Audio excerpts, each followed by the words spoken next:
no capítulo 4, do verso 25 e 26.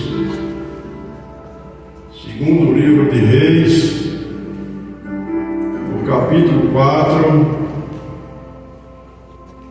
no verso 25 e 26. Os irmãos acharam? Diga amém. Amém. Glórias ao Senhor. Nos diz assim a palavra de Deus: partiu ela, pois, e foi ao homem de Deus, ao Monte Carmelo. E sucedeu que, vendo o homem de Deus de longe, disse a Geazi, seu servo: eis aí a sunamita. Agora, pois, corre ao encontro e diz-lhe: vai bem contigo, vai bem com teu marido, vai bem com teu filho. E ela disse: vai bem. Meu Deus e meu Pai, em nome do nosso Senhor e Salvador Jesus Cristo, nós entramos em oração aqui nessa noite na sua casa.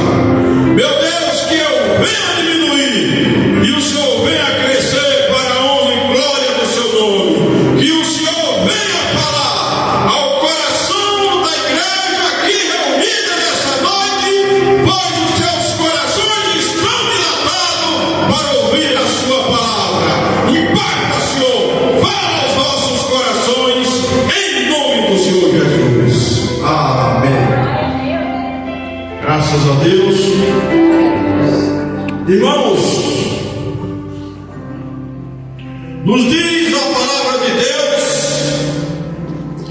que numa cidadezinha chamada Sunem, ali residia uma mulher com seu marido, e esse casal era bastardos, eram ricos, tinha propriedades, animais, grandes rebanhos e grande plantação ali na cidade de Sinem.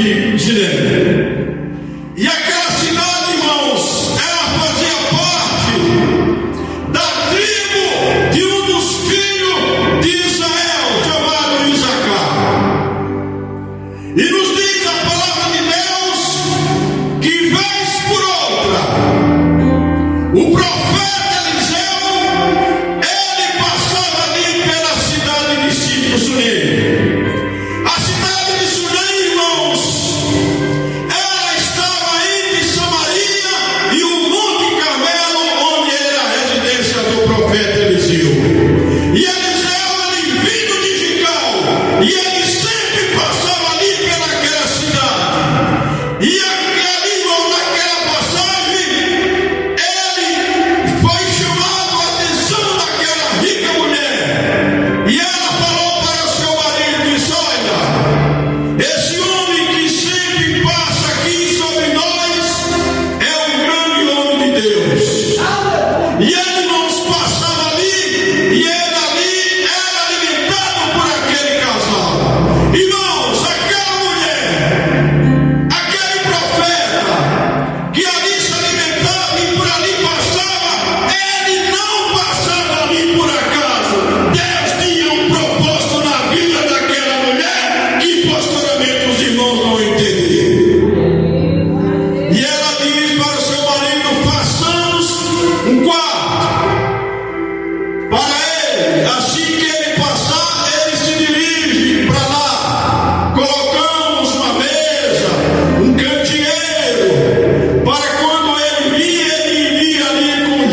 adiantado de idade, está para lá de Bagdá e não tem mais condições de gerar filho. Então ele manda, glória a Deus. Então ele manda aquela mulher subir novamente. E ele se dirige para ela e diz: olha, no tempo da vida, que é de 9 meses, né, irmãos? Geralmente, tu abraçarás a um filho. E ela diz: não minta, tua serva, profeta, homem de Deus. Ela, irmãos, não acreditou naquela palavra, naquela profecia do homem de Deus. E quando passou, irmãos, os 9 meses, que é a data da mulher ela conceber, aquela mulher veio a gerar um filho. E aquele menino cresceu. E ele ali, irmãos, foi se tornando um adolescente. Até que um dia ele foi ali para a zona rural junto com seu pai. E ele, estando ali na zona rural, ele se queixou de uma dor de cabeça. E a dor de cabeça, irmãos, ela ia se acentuando mais e mais. E ele ali reclamando, o seu pai então chama um dos seus servos e diz: olha, leva lá para a mãe dele, porque ele não está passando bem. E um dos moços daquele fazendeiro levou ele então para a mulher sunamita.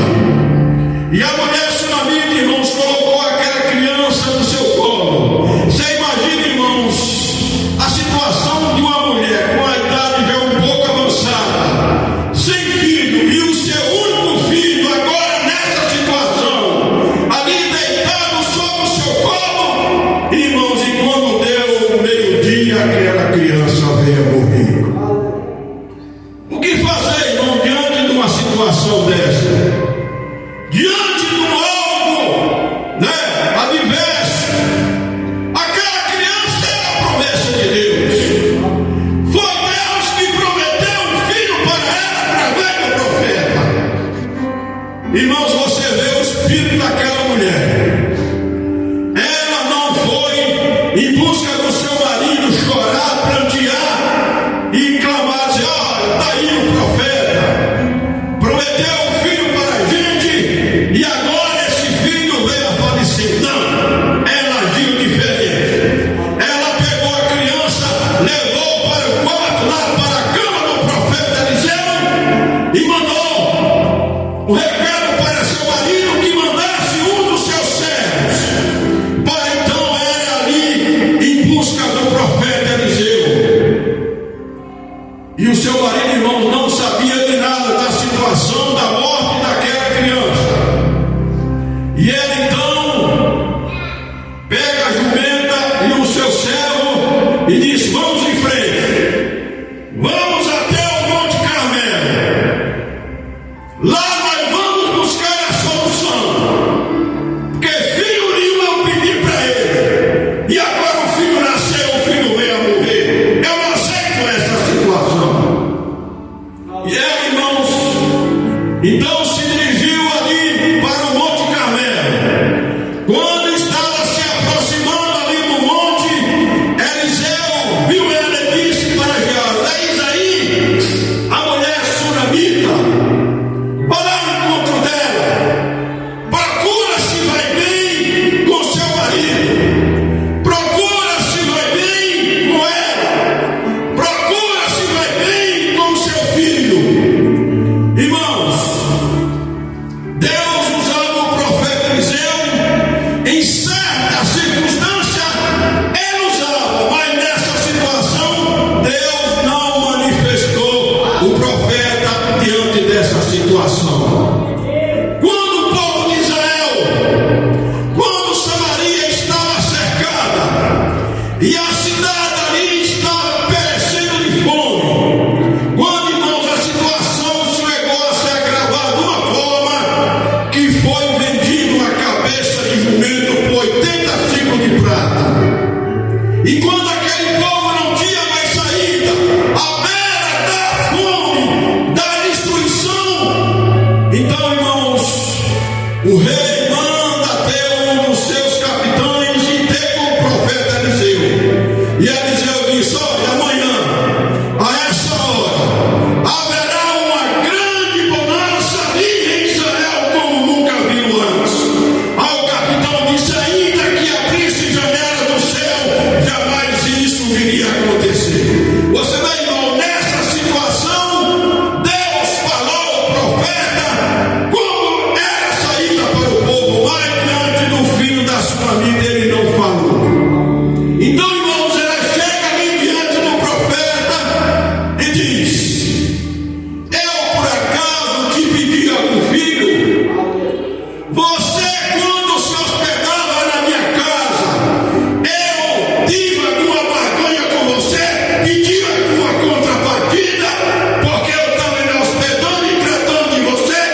E o profeta desceu e rodeou a casa, orando, clamando a Deus, o Deus da vida, o Deus cuja minha vida e a sua vida está na mão dele. Irmãos, e para o nosso Deus não há nada impossível que ele não possa fazer. O nosso Deus, irmãos, ele considera as nações como pequenas gotas dentro de um balde. O nosso Deus, ele pesa os montes em balança de precisão. E ele considera o exército do mundo como pão podre diante dele. O teu poder. Então, irmãos, aquele menino, então, ele expira 7 vezes. E aquele menino, ele volta a viver. O nosso Deus, irmãos, é o Deus do impossível. No dia que ele chamou a mim, ele chamou a você, ele garantiu a sua chamada. E quantos de nós, muitas vezes nos deparamos numa situação adversa, num beco sem saída, que olhamos para um lado e para outro e não encontramos a saída. Irmãos, há 20 anos atrás, eu já era pastor da Igreja Assembleia de Deus. Fui chamado para o ministério através de profecia e Deus disse que apressava. E com 3 anos que eu estava servindo ao Senhor, fui chamado para o ministério. E eu ali, irmão, estava dirigindo um trabalho ali na Assembleia, um culto de libertação, dirigi aquele culto por uns 7 anos.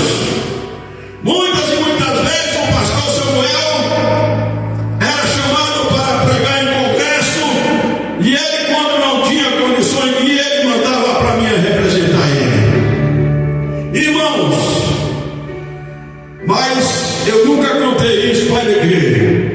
Só quem sabe dessa situação é minha esposa Diana. Irmãos, e uma certa vez, eu morava ali no setor leste, recebi um bilhete de uma mulher bonita, aquelas que o capeta só coloca na vida, aqueles pratos, da tentação, viu, pastor Evandro? Tentação terrível. Irmãos, e ela mandou o telefone para mim, e minha cabeça começou a arder. Meu Deus, e agora? Eu solteiro na época já. Olha a situação. Pastor, né? Tudo. Irmãos, aí eu comecei a sair com aquela mulher. Comecei a sair com ela. E uns 4 meses, aquela tentação do inferno. Os irmãos sabem como é que é. A Bíblia manda a gente enfrentar o diabo, mas a carne manda fugir, né? Irmãos, e foi até com os 4 meses, ela me mandou um recado para nós sair para ir direto para o motel. E eu não resisti, acabei indo com ela para o motel. O apóstolo sabe disso, só a Diana sabe. E ali, irmãos, eu vinha cair em pecado. Eu não nego isso para ninguém, minha vida é um jogo aberto. E eu não, né? E o que eu tenho que falar, eu falo. E sou sincero, né? Nos meus erros, né?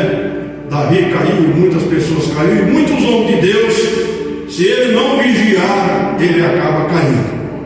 Então, irmãos, aí eu vinha cair, isso numa sexta-feira. No sábado, eu estava agendado para pregar numa igreja Assembleia ali no setor leste. Aí, quando foi de manhã, eu liguei para o pastor e disse: ó, pastor, não vai dar para mim pregar não agora. Aí, porque ele não aconteceu, não contei o detalhe, o que foi. Aconteceu um fato aí, e eu não fui, que eu não vou pregar diante do altar em pecado, né, irmãos? Irmãos, e desse relacionamento veio nascer a minha filha Beatriz. A única filha que eu tenho. Ela engravidou, a mãe dela quis abortar. Eu digo: não aborta não, desde ela vir, e a gente tem que ser responsável pelos nossos erros. Então, irmãos, aí a menina nasceu, já saiu do hospital, já registrada no meu nome, né? fiquei afastado. 11 meses depois, aconteceu, eu não estava bem mais velho, né? Aconteceu um fato, eu estava incomodado com aquela situação. Eu era conhecedor da palavra, já era um homem de Deus, e eu não passava a viver uma situação daquela. Até que um dia a gente entrou em acordo e eu afastei dela e coloquei no meu coração que nunca mais voltaria. Aí, irmãos, eu voltei para a igreja, me reconciliei com o Senhor, o meu cargo foi devolvido de pastor. Isso eu estou contando algo de 20 anos atrás, né?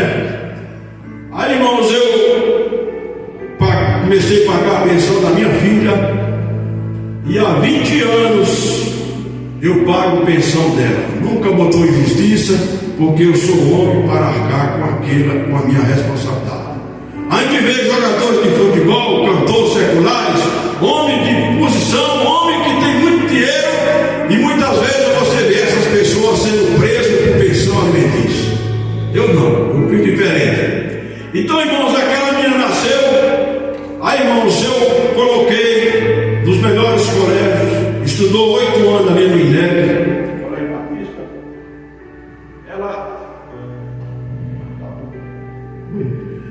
Ela estudou 8 anos no INEP, depois estudou na Presbiteriana, ali na Adventista, o melhor colégio da cidade, e eu arcando, pagando. E aquela menina, irmãos, ela ia bem. Mas durante um período, eu estou contando aqui para o irmão vou entender, que tem a ver, tudo tem a ver com a situação dessa mulher sunamita. Irmãos, aí tem uma época que eu comecei a ir pouco lá na casa dela, eu estava sem carro, e nesse meio de termo, irmãos, ela começou com as más amizades, e essas más amizades, uma menina que eu não quero citar o nome, levou aquela menina para o álcool, levou aquela menina para a droga, e aquela menina, irmãos, ela estava perturbada, muito perturbada. Aí a mãe dela levou para o conhecimento. Os irmãos para ter uma ideia, ela foi. Oi. Ela foi.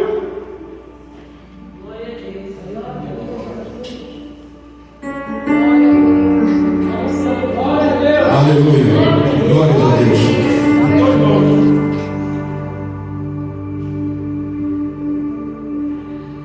Então, irmãos, a situação foi se agravando. E uma certa vez a polícia passou ali no setor central e ela estava sem falar comigo, porque eu fui duro com ela, né? E eu vejo falta de sabedoria, né? Não busquei a direção de Deus. E ela foi presa lá na Asa Norte. Ela estava sem falar comigo. A mãe dela falou, eu fui lá para tirar ela da prisão. Aí o agente falou, pai, uma moça bonita, parece de família. Eu digo, pois é, eu contei a história. Aí ela veio naquele dia, me abraçou e a gente se reconciliou. Irmãos, e ela, eu morava ali como moro até hoje, no Alfagama, e eu muitas vezes eu vi ela passar ali próximo, ela gritando junto com as colegas, cheia de droga, perturbada. Mas aí, irmãos, eu digo, vou buscar no Senhor e vou buscar a saída nele. Irmãos, eu nunca perdi uma noite de sono diante daquela situação. Eu nunca entrei em desespero, entrei em aflição. A mãe dela disse que nós tínhamos que internar ela numa clínica. Eu digo, a primeira que tem que internar é você, porque você deixou a menina se envolver com más amizades. E eu não vou internar ela nada. Eu vou buscar em Deus e vou buscar a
um familiar, um esposo,